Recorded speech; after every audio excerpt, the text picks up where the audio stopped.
Hey, I think we're live. I'm a little bit early. Maybe a minute early. I'll wait. Um, if you're in the chat, say hello. I do these things primarily in the hope that there will be engagement in the chat and or engagement in general. And so if you want to ask a question or say anything, comment on anything, critique anything, you think I'm wrong about something, that's okay. I will try to address that in a non-defensive way. Maybe I am wrong. I don't take horribly controversial positions, but depends on the community you're in. In some communities, my positions are quite controversial. Hey, welcome to the chat. It is the 2nd of January, 2026. Happy New Year and all that stuff.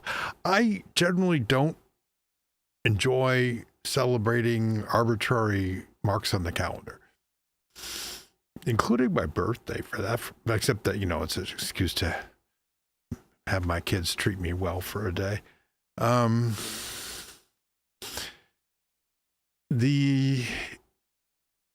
But, the New Year's here, other than we start the calendar over. And for those of us who occasionally write checks, we have to remember that it's 2026, not 2025. I write very few checks these days.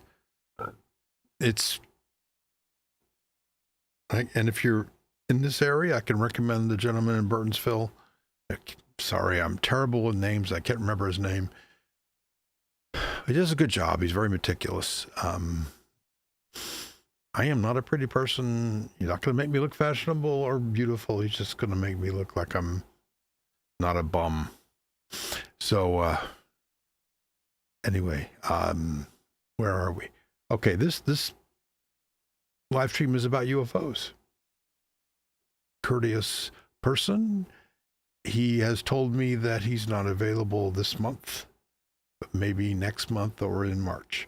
So we'll have him on, and he's a very knowledgeable, well-informed person on a couple of important topics that you're probably interested in if you're interested in UFOs. You won't agree with him on everything because he has a pretty high standard of evidence.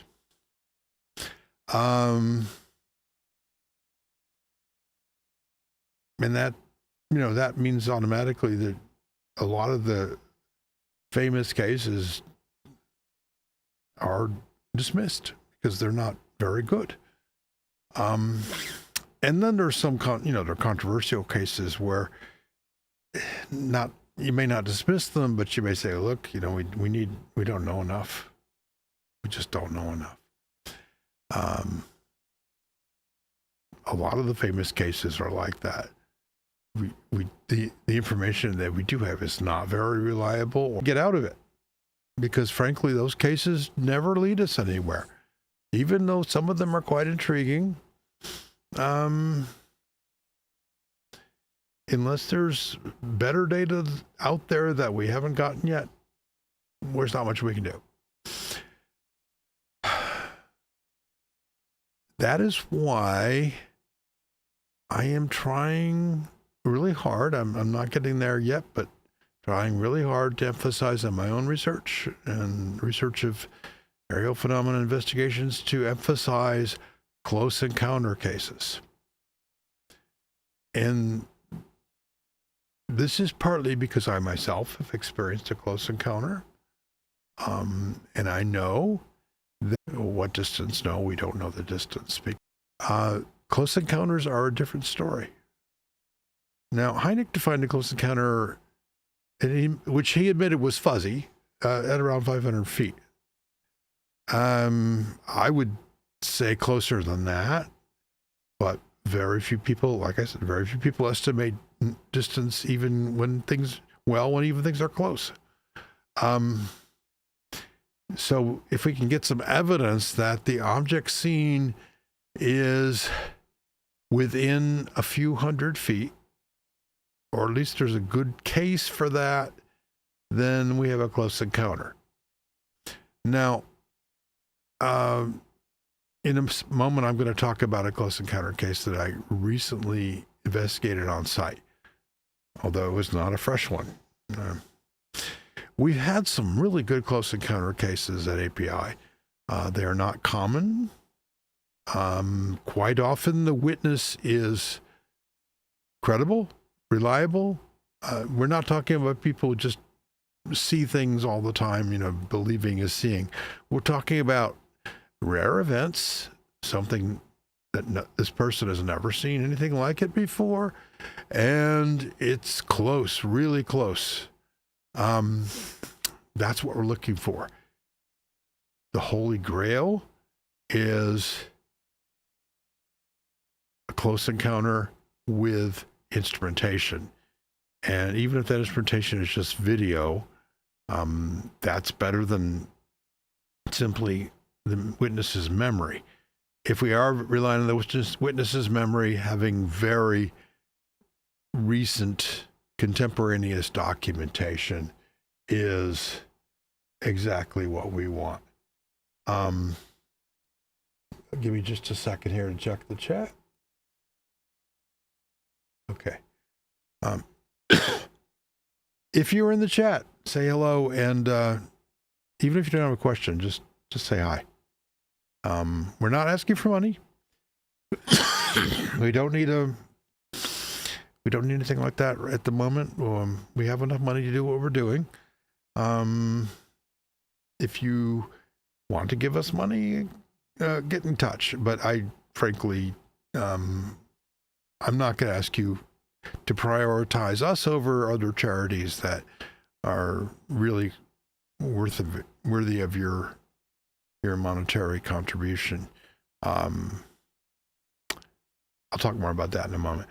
Anyway, we're talking about close encounters. Close encounters are anything that happens within the immediate vicinity of the witness.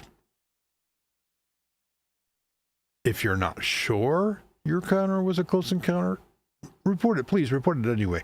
And we'll take historic reports. We would love to get any historic report of a close encounter that has not been previously documented.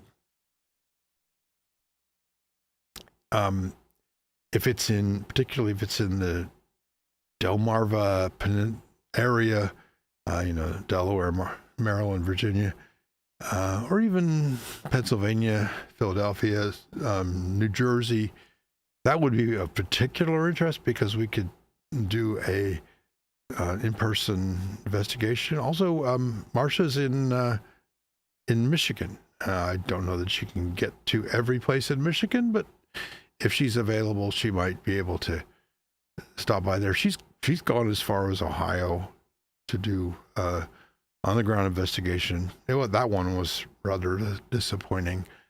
But she's also investigated a close encounter in New Jersey, which I thought was a great single witness close encounter. That's something that we often have to note, is that most of our close encounters are single witness. Some are two witnesses. We rarely get more than two. So anyway, close encounters are great. If you have one, please go to reportaufo.org and fill it out, even if it's been a long time. We may not be able to do a full investigation, but we will certainly learn what facts we can and then, put them in a report. So we can at least get your experience documented. And that is something that I am very excited about doing, particularly boots on the ground investigations in this area, say within 100 miles of DC. Maybe even further if in some cases. When I retire, I'll have more time to travel and head out to places and check things out. I hope if you know someone who's had a close encounter, have them get in touch with us. reportaufo.org. Okay. Well, we recently did get a report. It was not a fresh memory. It was 2014, so that would make it an 11-year-old report. The exact date, unknown. That's always a problem. Is this thing in the Liz? Is it in the low information zone because we don't know the date? Well, maybe not, because a lot of what we use the dates at times for is checking things like weather and astronomy and aviation. And I think those things would not be relevant here. It was daytime. It was a close encounter, so we're not really talking about weather phenomena necessarily. And it doesn't appear at all. Could not have been a drone. I'm going to show you his sketch. Let me bring that up. Okay. Do you see this? This is not an artistic sketch, but it's an interesting sketch. I'll get to I was going to give you an aside, but I don't want to get too distracted. Here's the sketch. Now, and I do, by the way, I have available transcripts of my interview with this gentleman. This is in Maryland, in Prince George's County. Like I said, not very far from Andrews Air Force Base, not very far from Baltimore Washington International Airport, also known as Thurgood Marshall Airport. But sort of, you get tactical aircraft flying out of there. You also, of course, have Air Force One and other VIP aviation coming out of it. And I can show you photographs of the tree, although since this was 11 years ago, the tree has grown a bit. But just over the top of the tree, quite near his front door, it was just over in his neighbor's property. Not very far at all. Maybe the tree might have been 60, 70 feet away. He saw it just over the top of that tree. It's a big oak tree. And, excuse me, red, quite bright. This was daytime. This was late afternoon, probably mid-September-ish in 2014. High security clearance. And he had been on a training day, so that he got home a little early, around 4:30 in the afternoon, and then just as he was about to walk into his house, he turned around for no particular reason, and he saw this thing at the top of the tree, and it just hovered there for maybe a couple minutes. Of course, exact time not known, but it hovered and moved back and forth a little bit, and there seemed to be like tendrils of light, or little lightning bolts, sparks coming out of the orb, but not damaging the tree at all, apparently, and not setting it on fire or anything. Just over the top of the tree, and there was a row of these big tall trees right between his property and the neighbor's property, or perhaps just over on his neighbor's property. And after a little while, this thing started to move. He was looking east, and it started to move to the south, down this row of trees, slowly. And it seemed to be intelligently avoiding running into branches. And it just kept going to the south very slowly, and until it was just not visible any longer. It was, there's a lot of vegetation in the way, and eventually it just wasn't visible. He never had the thought to go chase after it or to photograph it. This is something that I want to point out, the thought of photographing an object is often either doesn't occur to the witness, or it seems to the witness somehow inappropriate. And this was 2014, where cell phone cameras weren't that great. Everybody had one, but they weren't great. Anyway, so he did not get out his phone to take a picture of it or a video, and he didn't chase after it. After it was gone, other experiences that I won't go into, but this was one that was very sort of stands out on its own and doesn't seem to have any context with his other experiences. So anyway, he reported this to us after he saw me speak in Gambrels in last year, 2025, at the conference there that I have already said quite a bit about in the past. I had some cards there, and he picked one up, and he gave us a report. And I appreciate his report very much, and I found him credible. I found him calm and silently. So this is a close encounter. It's an interesting experience. I don't have any information other than his sketch and his testimony.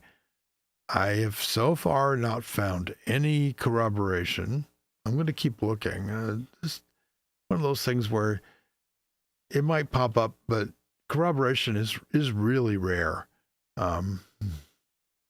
So if you know of anything happening around Prince George, by all means, get as a family, and or that my subjective impression really doesn't stand as evidence per se. That is, if I say someone is credible, someone is sane, well, who am I? I'm not a psychologist. I don't have the ability to, because we're not offering any money. By all means, get in touch. We can talk about it. But I don't know how to objectively evaluate a witness's credibility. You would think that would be a big topic, especially in the criminal justice world. Maybe it's not. You keep hearing about people getting exonerated after an eyewitness has sent them to death row.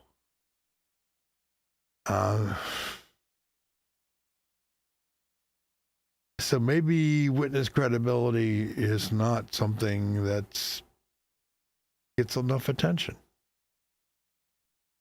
But in my opinion, this close encounter witness is credible.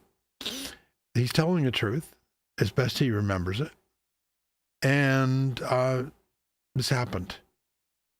And the nature of the sighting and the look and the slow movement of the object just over the trees certainly does not appear like it could have been a misperceived aircraft or any other kind of phenomenon like that. Could not have been a drone. At least not, certainly not the drones were available that are around in 2014, but even now, I have a little drone. I fly it around. It's kind of fun. I just do it to stay informed about, let's say, a meter or two. And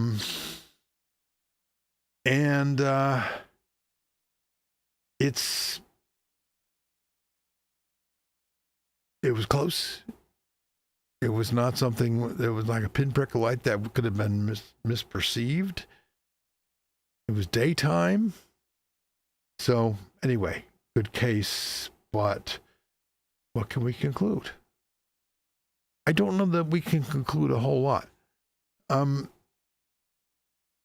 this is something that that troubles me and makes me want to work harder and get better at getting good close encounter reports.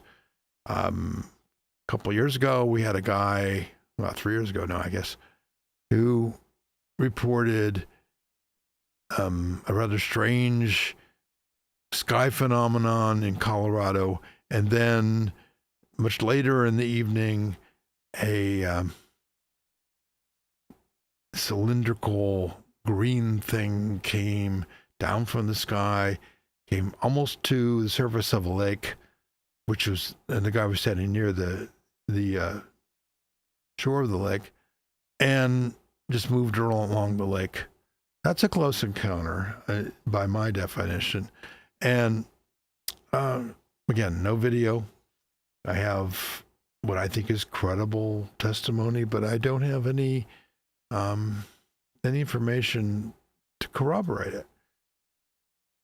Yes, it was near a military base, but he was not looking in that direction, and excuse me, and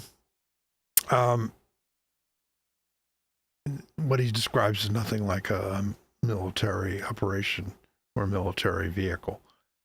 So, yeah, there were helicopters flying around Fort Carson. There usually are. They're loud and look like helicopters.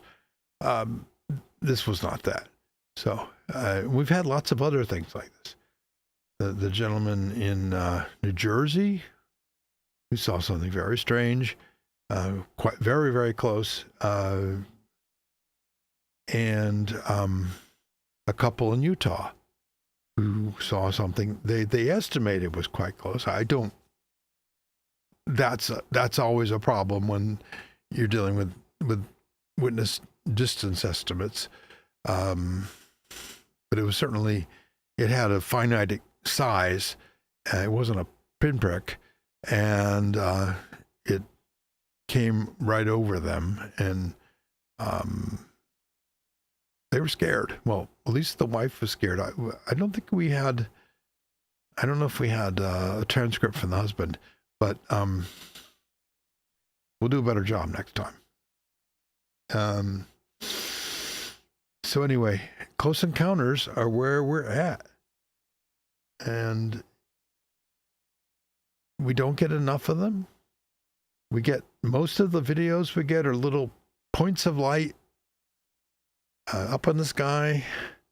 I'm not saying don't send us those. Do send us those. But keep in mind that it's possible to interpret those a lot of different ways. Those are basically cases up in the list. They could be, in some cases, they could be balloons, they could be aircraft, they could be drones. But if you follow our guidelines, that is, stay zoomed out so we don't lose the reference objects, maybe we can figure out that it's moving in a way that would be anomalous, would not be accessible to a drone or conventional aircraft. Daytime ones are particularly of interest. Nighttime, well, we get some interesting nighttime stuff. I think I've already shown you all the reports we've been receiving, and you know, if we limit ourselves to that, we won't be doing much. There are some other cases where I don't know if they were close encounters, and I may never know. 22 did not fit the pattern for a meteor, a fireball. Why? Because only one person reported it. You see these fireballs that come around skimming the atmosphere and are visible for 30 seconds or more. We always get lots of, on a clear summer night, we always get lots and lots of reports of those. Not just one.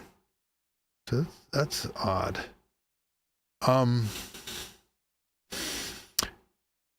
I don't have any questions in the chat yet, but feel free to slip one in. Let me just check real quick here. I'm looking at email. No, okay, nothing. I did want to talk about something I posted on Blue Sky recently, which is having to do with the null hypothesis. That is, the hypothesis that in certain types of cases, and I think we can't just apply this to all cases broadly. We have to narrow it down a bit to talk about the kinds of the phenomenology that we're interested in. What I'm talking about is abduction cases. Now, I think I've written and said before that API generally doesn't do abduction cases unless there's something else besides the memories of abduction. If there is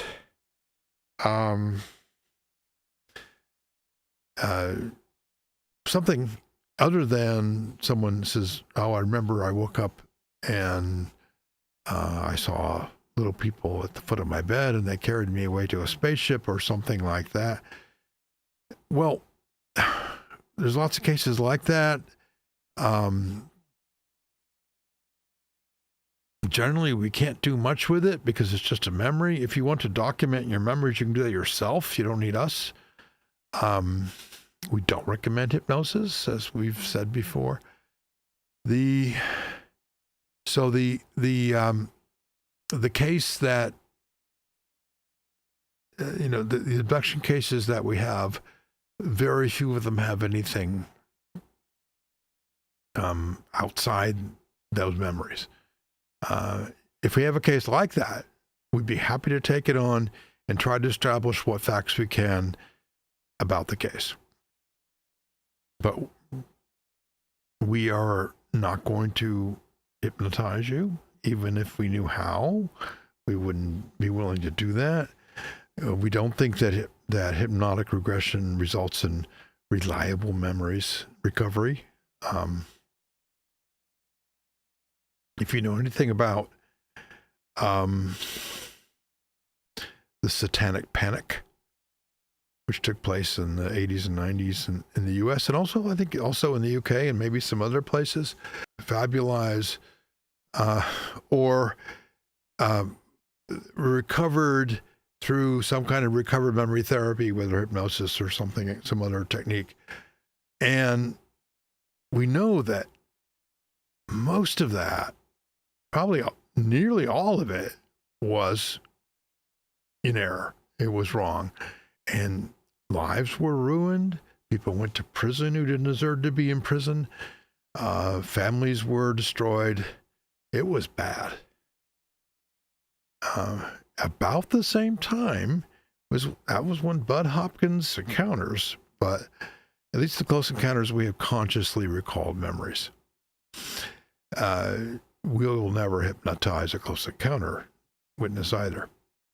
So abductions, what did I say? Well, I wrote a little Blue Sky piece, not even a piece, a couple of Blue Sky skeets, as they're called, saying that I feel that the null hypothesis is in play for abductions. That is, we have not shown that any abductions really happen. I could be wrong about that. Sure, I could be wrong about almost anything. Show me what evidence we have that convinces you that the null hypothesis is not in play. I know people have many people have strange experiences that seem kind of abduction-like. That is, they encounter beings that don't seem human. They have interviews with these beings sometimes. They hear things, they are told things. I do not dispute that that people have experiences like that. I think that they definitely do. The question is why? And what really happens during those experiences?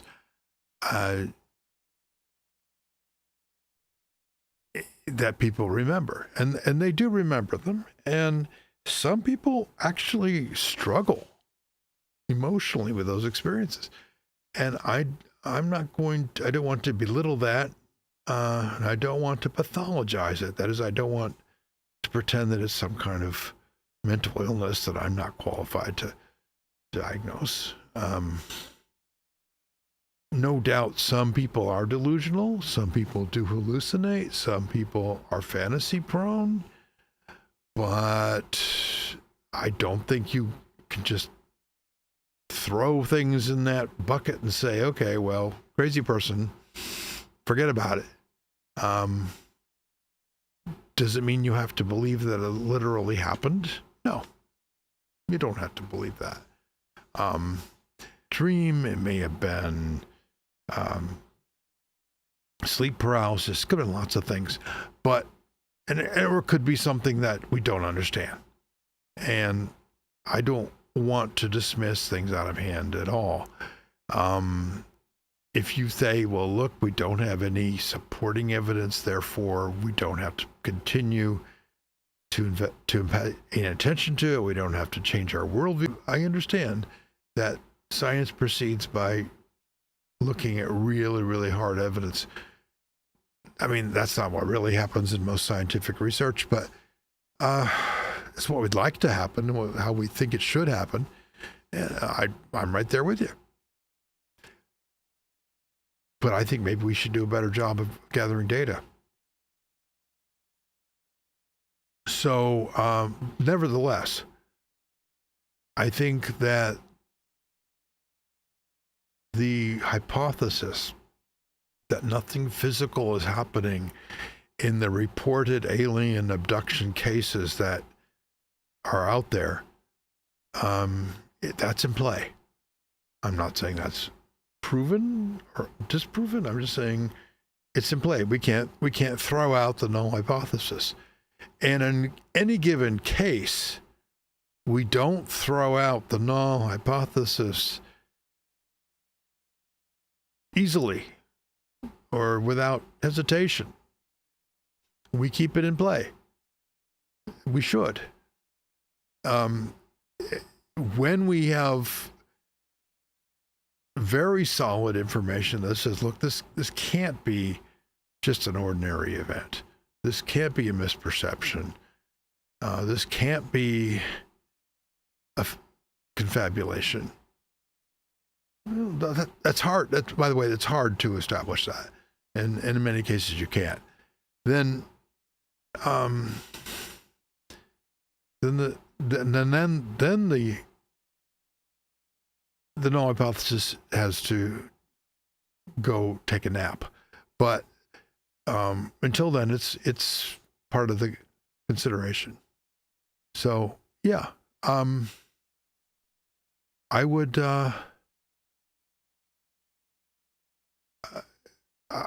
welcome solid evidence that the null hypothesis is not possible for all abduction cases. It may be possible for most, but there may be some that are too well documented, too unrelated to hypnotic regression or any other kind of memory recovery therapy, and have too much corroboration. Jack Brewer often says,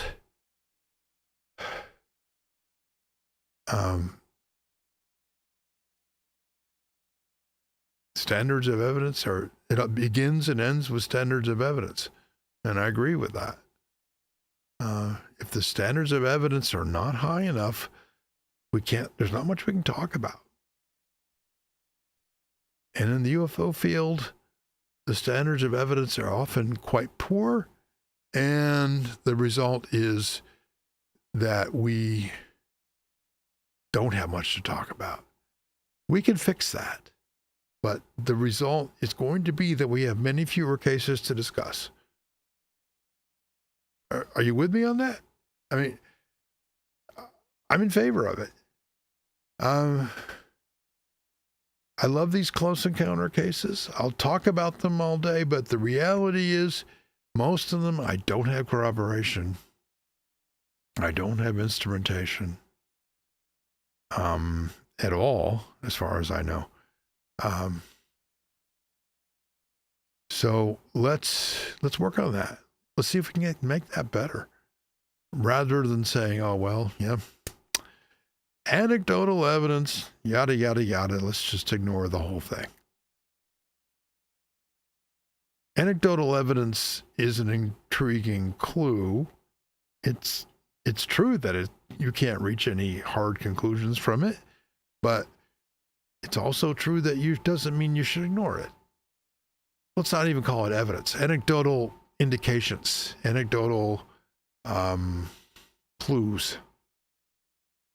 So, I don't have, at this point, I don't have any questions. So I'm going to move on to a book recommendation and a brief discussion of, well, actually, I think I'll postpone that. I'll just talk about the book recommendation. A book I read recently, which is not a UFO book. Most of the books I read are not UFO books. UFO books tend to be rather dull, if they're any good. And if they're not any good, they're not any good. There's a lot of bad UFO books out there. There are some UFO books that could have been good, but didn't quite,